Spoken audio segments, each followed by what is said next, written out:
You know that feeling when you're watching something unfold and there's this quiet unease in your chest? Like your intuition is whispering something your heart doesn't want to hear? I've carried this feeling for a while now. About a video I watched, about things I noticed, about the way someone's energy felt off. And then, life proved my intuition right in the most heartbreaking way possible.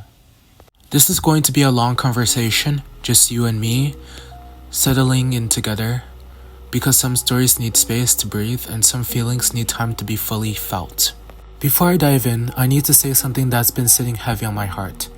Just because someone is meant for you doesn't mean they can't fall from grace. That sentence has been echoing in my mind for weeks now, and I think is where we need to start. I'm not a certified expert or licensed body language analyzer. I'm just someone who feels deeply and notices things. Sometimes things I wish I didn't notice. And what I noticed in this Q&A between Liz and her then husband Landon, it changed something in me. You see, I have this thing where I can see people's energy through screens. I know that sounds strange, but some of you will know exactly what I mean. It's like you're watching someone and there's this invisible tension. There's mismatch between what's being said and what's being felt. I watched their Q&A video once, got about 3 minutes in and I had to stop. My body literally rejected what I was saying. The discomfort was so intense, I closed the video and tried to forget about it. But isn't that interesting how our bodies know things before our minds catch up? How we can sense a storm coming even when the sky looks clear? So days later, when the truth came out about what Landon had done, the cheating, the betrayal, I realized I was experiencing deja vu in the most painful way. Everything I had felt, everything that made me uncomfortable, every red flag my intuition had waved, it all made sense. And that's what I want to explore with you today. Not to shame anyone or claim I'm psychic, but to honor the quiet wisdom we all carry. To talk about the moments when love makes us question our own knowing, and what happens when we learn to trust those whispered warnings. Let me take you back to that video, to the moments that made my skin crawl and my heart race, even though I couldn't name why. The first thing that hit me was how Landon kept talking about his fascination with Liz. Not admiration, not love in the way most of us understand it, fascination. Like she was this puzzle he'd solved, this prize he'd won. He kept bringing it up over and over, even when they were sitting right there together. And I remember thinking, please stop talking about her like she's not right there. Please stop making this about your conquest. Here's what broke my heart. Watching Liz's face during these moments, you could see her smile tighten, her shoulders stiff, the way someone smiles when they're trying to keep peace but their body is screaming discomfort. And I want to pause here for a second to acknowledge something. I'm not analyzing Liz, and that feels invasive and strange. But I'm doing it because I see myself in her. I see so many of us in her. The way we smooth over our discomfort to keep others comfortable. The way we question our own intuition when it conflicts with someone we love. There was this moment, and God, it still gives me chills, when Landon started talking about some book they both liked. Suddenly, Liz's entire body language changed. Her shoulders dropped, her smile became real again. She was comfortable because finally, they were talking about something that wasn't about his fascination with possessing her. It's like watching someone come up for air after being underwater for too long, and that contrast, that stark difference in her energy, it told me everything I needed to know about how those moments had been affecting her. The thing is, when you're in love, really deeply in love, you make excuses for these feelings. You tell yourself you're overthinking. You minimize your discomfort because you want to believe in the goodness of the person you've chosen. And maybe that's why this hits me so hard, because I've been there. We've all been there, feeling something that doesn't match what we're being told and choosing to trust the world, the words, instead of trusting ourselves. What happens next in that video, I can barely talk about it without feeling this ache in my chest, because Liz, in her beautiful, honest way, starts talking about trust, and what it means when someone betrays you, about how trust is earned, not given. And Landon starts talking about forgiveness, about how people need to learn to forgive when their partner makes them have trust issues. He's sitting there talking about how people should learn to forgive trust issues, while planning consciously or unconsciously, to create those exact trust issues in the woman sitting next to him. Liz is so wise. She pushes back gently but firmly. She says not all trust comes from shallow places, that some people have been genuinely hurt, genuinely betrayed. That trust is something you earn. And this is where it gets heartbreaking.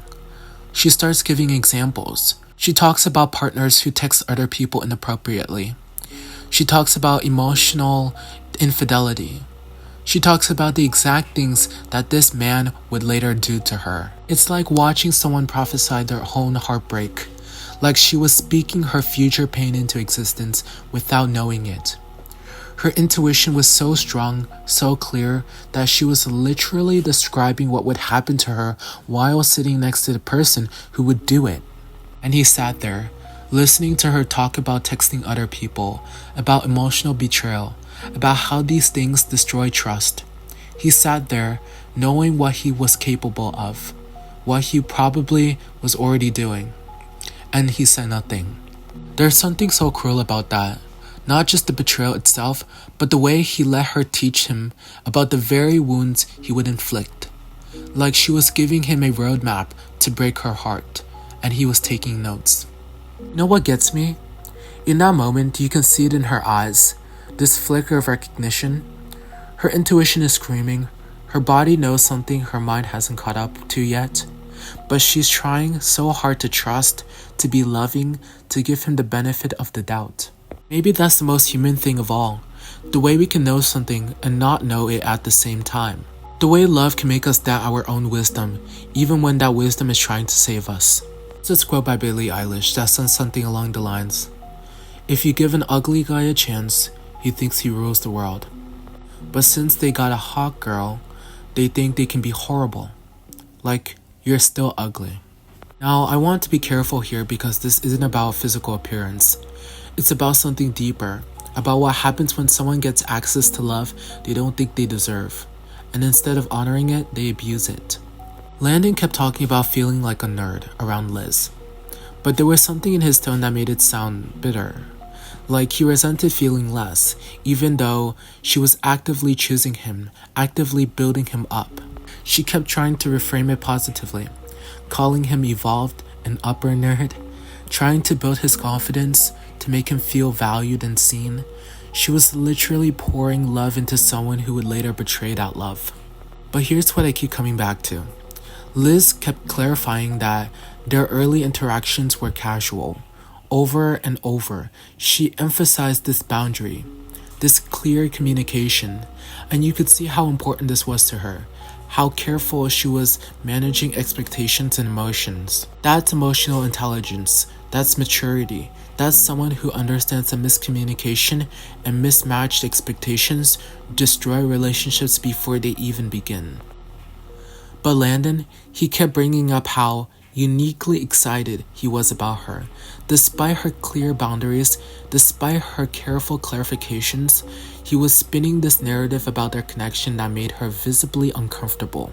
Watching her face during those moments, God, it felt like watching someone try to smile through a rainstorm. She's trying so hard to be kind, to not hurt his feelings, but her body is telling a different story. I think about this a lot, how women especially are taught to manage other people's emotions at the expense of their own comfort. How they smile when they're uncomfortable. How they soften their boundaries to avoid conflict. How they question their own reactions when someone else's feelings are at stake. And maybe that's what drew me to Liz in the first place. I see myself in that careful balancing act. The way she was trying to honor her own truth while not crushing someone else's feelings. It's exhausting, and it's something so many of us know intimately. There's something I need to acknowledge here. Something that adds another layer to this whole story. Liz and Landon's bond was rooted in their shared faith, their connection to God. And I think that's important to talk about, not to judge but to understand. When your relationship has a spiritual foundation, when you believe you've been brought together by something divine, it can create this coding, this sense that what you're experiencing is meant to be, even when your human instincts are telling you something different. Okay, I'm not criticizing faith, far from it, but I think sometimes spiritual connection can make us more willing to overlook red flags, more likely to give the benefit of the doubt, more inclined to see someone's potential rather than their current reality. And Liz, being who she is, wise, mature, independent, she was probably even more susceptible to this. She has such a generous heart, such a capacity for seeing the best in people, combined with a belief that this relationship was divinely guided. I can see how easy it would be to question your own concerns. Okay, I keep thinking about this ad that popped up while I was watching their video. Something about, how do you know when to end a relationship or fight for it? The timing felt so eerie, so pointed. Even the universe was trying to whisper warnings. That's the thing about being in love, especially when you believe that love is blessed or meant to be. You fight for it, you give grace, you assume good intentions. You trust that growth is possible, that people can change, that love can heal the broken places. Sometimes that's beautiful. Sometimes that faith transforms everything, but sometimes it just gives someone more time to hurt you. There was this moment in the video where Liz talked about loving her alone space, about being someone who genuinely needs solitude to recharge. And something in my chest just opened, because I know that feeling so intimately. I love my alone space. 4 simple words that contain such complexity for those of us who are wired this way.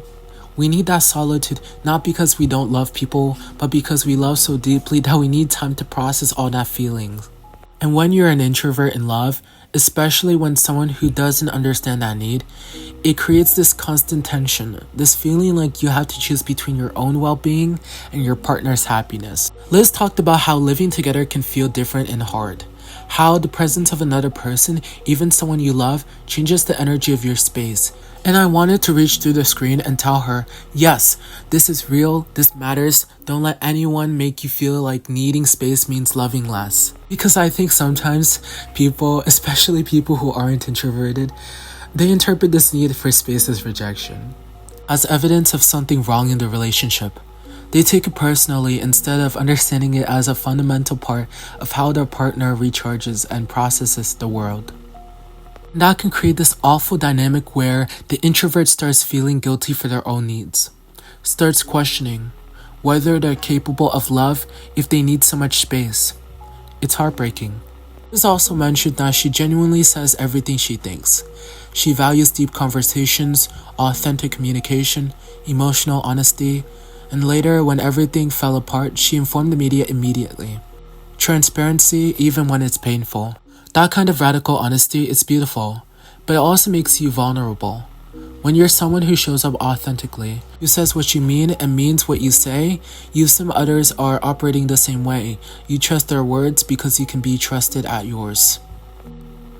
But not everyone operates with that level of integrity. And sometimes the most honest people get hurt the deepest because they can't fathom the level of deception that others are capable of. There's this moment in the video where Liz says something that just broke me. She says, "I would lend my heart to a stranger on the street if they needed it." When I heard those words, I had to pause the video because that sentence contains everything beautiful and everything dangerous about having a heart like Liz's. The capacity for such profound generosity, such immediate compassion, it's rare and precious, and it makes you a target for people who would take advantage of that goodness. I feel so bad for her. Not pity, never pity. But this deep ache for someone whose love is so pure and available that she would literally give pieces of herself to strangers. Because when you're wired that way, when your default is radical generosity, it's so much harder to recognize when someone is talking more than they're giving. And Landon noticed everything about her. He paid attention to the way she clicked her knees together when she was happy. He observed her need for deep conversations.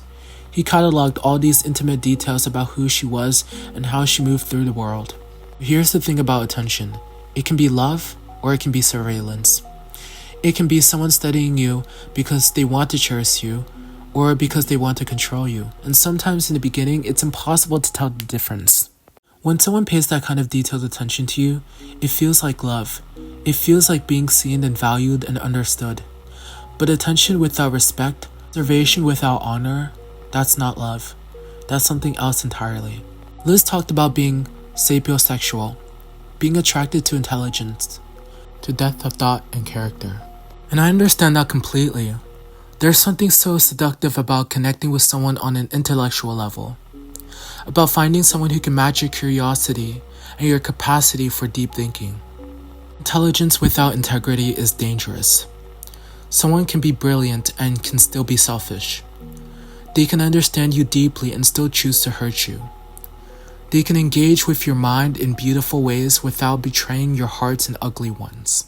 What happens next in the video is something I still can't fully wrap my mind around. It's like watching someone teach a masterclass in relationship wisdom while sitting next to the person who's about to violate every principle they're discussing. This starts talking about trust issues, about how they're not always shallow or unfound.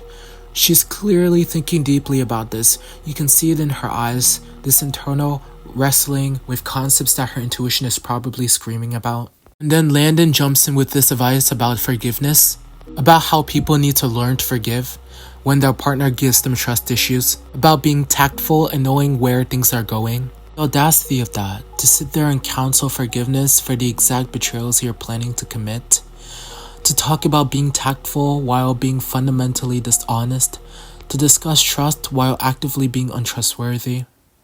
But Liz pushes back, gently but firmly. She says that trust is earned, not given.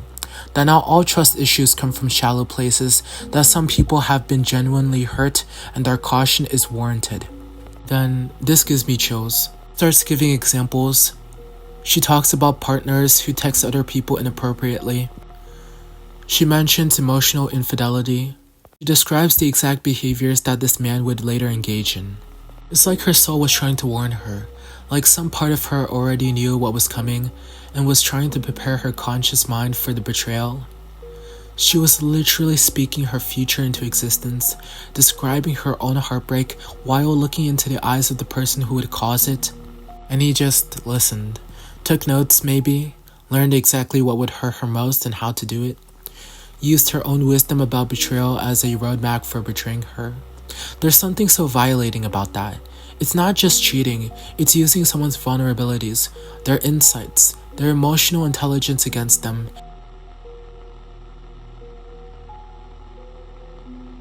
It's taking the very wisdom they're sharing with you and weaponizing it. You know what I keep coming back to? How wise Liz was throughout this entire conversation. How clearly she could see patterns of behavior, consequences of actions, the way trust is built and broken. She had such clarity about relationships, such understanding of human nature. Talked about how people needed to show up as their authentic selves in relationships, how your partner should add to your life but shouldn't be your whole life, how important it is to maintain your own identity, your own goals, your own sense of self. When she talked about what she would do if her partner left her, I would just continue with my life. She wasn't being cavalier. She was demonstrating emotional maturity. She was showing what it would look like to love someone fully while not making them responsible for your entire existence. And that's exactly what she did, isn't it? When everything fell apart, when the betrayal was revealed, she didn't fall apart. She practiced what she had preached. She showed us what resilience looks like when it's rooted in self-knowledge and genuine strength. She even gave advice to young women watching. Pursue your education, pursue your career, focus on that. Don't live your life centering around men. You don't need to find a husband. You don't need to find all of this right now. People glamorize this, but it's hard. Such simple words, but they contain everything. Real love, committed love, is work. That it's not a fairy tale we're sold. That it requires two people showing up, doing the work, choosing each other every day. But you can't do that work alone. You can't build trust by yourself. You can't create a healthy relationship with someone who's actively undermining it. And that's the heartbreak. Watching someone so wise, so clear about what healthy relationships require, trying to build that with someone who was never committed to the same vision. I want to talk about something that's been haunting me ever since I watched this video. The way Liz's body was telling a story that her words weren't ready to speak yet. You could see it in her eyes when Landon talked about forgiveness and trust issues, this look of deep contemplation, but also recognition. Like some part of her was connecting dots that her conscious mind wasn't ready to acknowledge. Her intuition was screaming. You could see it in the way her smile would tighten when he said certain things, the way her shoulders would shift, the way she would try to redirect the conversation when he got too focused on his fascination with her.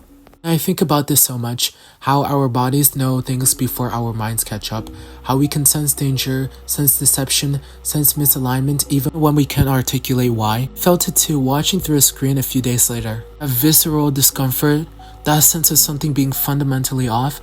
My body rejected what I was seeing before my brain could explain why. But here's what's so painful about all of this. When you're in love, you question those feelings. You tell yourself you're being paranoid, overthinking, too sensitive. You choose to trust words instead of trusting your body's wisdom. And especially when someone is telling you they love you, when they're sharing spiritual connections with you, when they're paying attention to all your little quirks and habits, it becomes even easier to dismiss that internal alarm system. What if we trusted those feelings more? What if we honored our discomfort instead of explaining it away? What if we understood that love shouldn't require us to ignore our intuition? I'm not saying that we should be paranoid or untrusting, but I am saying that wisdom often comes disguised as unease, that our bodies are always listening, always sensing, always trying to protect us, and maybe it's time we started listening back. When the truth came out about what Landon had done, the cheating, the betrayal, the complete violation of everything Liz had trusted him with, I felt a strange mix of vindication and devastation. Vindication because every instinct that I had, every moment of discomfort, every red flag my intuition had weaved, it had all been accurate. My body's rejection of his energy, my immediate discomfort with the way he was speaking about and to Liz, it had all been trying to tell me something important. But devastation because being right about someone's capacity for betrayal is the worst kind of being right. Because it meant that this woman I'd come to admire, this person whose wisdom and strength I respected so deeply, had been hurt in exactly the way she'd feared.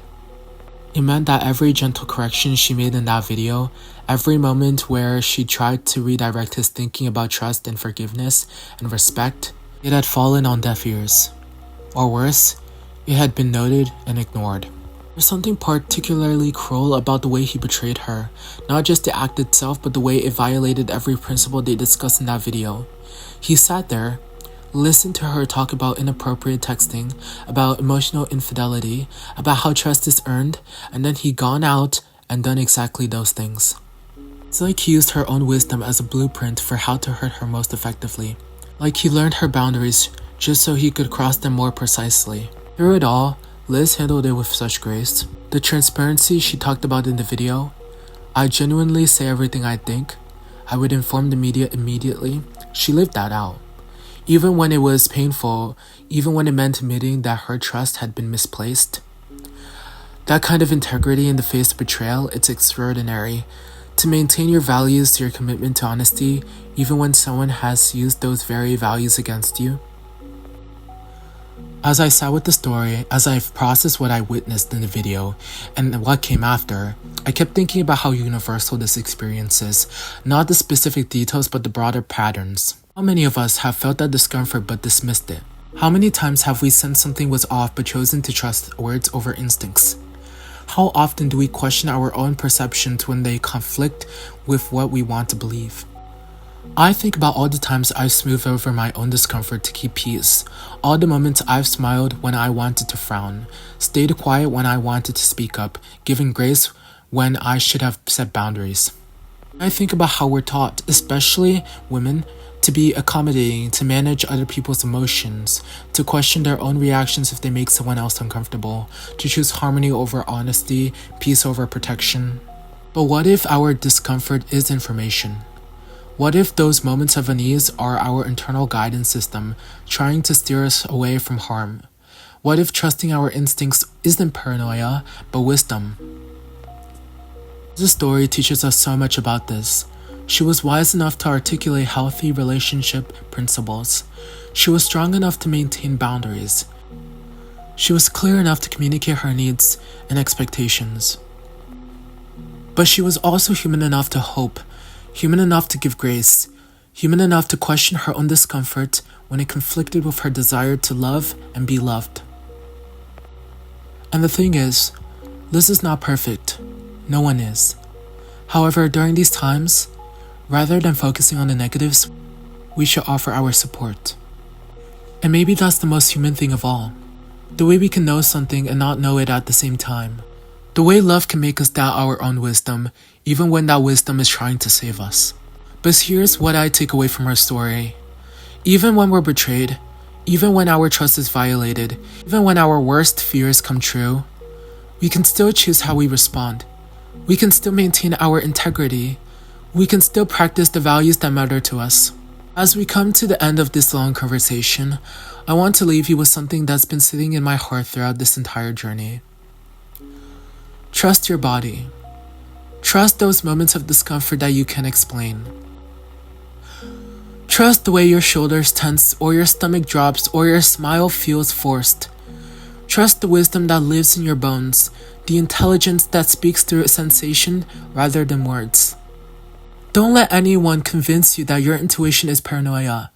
Don't let love make you question your own perceptions. Don't let the desire for harmony override your need for honesty with others and with yourself. Learn from Liz's wisdom. Trust is earned, not given. Your partner should add to your life, not become your whole life. Show up authentically and expect the same from others.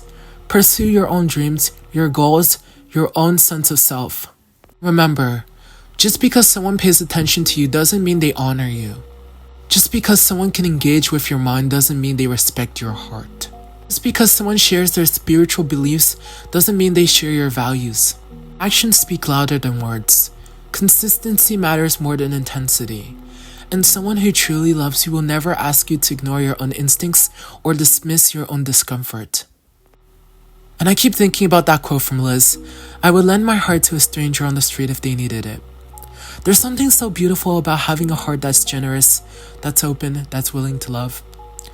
But maybe the lesson isn't to close our hearts or become cynical. Maybe the lesson is to love fiercely while also protecting fiercely. To give generously while also maintaining boundaries. To trust deeply while also listening carefully to the wisdom our bodies carry. Because at the end of the day, Liz survived.